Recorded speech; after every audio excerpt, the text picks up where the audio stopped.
Ginsaway ni House Private Prosecutor Attorney Lorna Capuna ng paggamit ni Defense Counsel Attorney Christine Ferrer sang termino nga intelligence funds sa iya nga pagpamangkot sa cross-examination kay COA ICFAO Supervising Auditor Sailin May del Campo. Gininsister ni Capunan nga confidential funds ang ginatalakay kahapon kag hindi ang intelligence funds. Gilay naman nga ginislan ni Ferrer ang iya pamangkot kag ginamit o kon gingamit ang termino nga confidential funds. Yes po, kasama po yun sa notice of disallowance ko na na-issue noong March 31, 2026. Hindi po sufficient yung PIOR and certification na evidence na nagpapakita ng success ng information gathering. Okay, I get that. But are you aware that one of the purposes of intelligence work is crime prevention?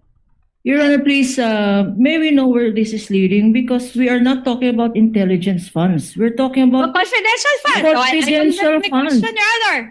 Counsel, kindly wait for Attorney Capunan to finish with her objection. Are you referring to Counsel, intelligence? My question, I will rephrase my question. counsels, please address the court, not each other. Your Honor, please. Your Honor, please, may I object to this line of questioning? In fact, I have not stood up because all the questions referred to intelligence funds, Your Honor, when the topic today is confidential funds. And I would like to put that on record, Your Honor, especially this last question, where she Your Honor. specifically refers to conclusions as to use of intelligence funds. The objection is noted, and counsel has already stated that she will rephrase, kindly rephrase, Attorney Christine. All right. So, ang tanong ko kanina, no?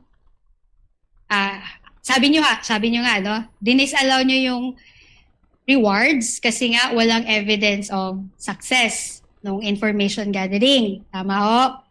Opo. Okay. Kasi nga ho, gusto nyo ho ng proof na may nahuli. Sinabi nyo yan kahapon sa testimony nyo. Yes po, kasi naipakita po doon yung probable threat. So ang hinihanap na proof of success is kung may na-apprehend po. Okay, apprehended.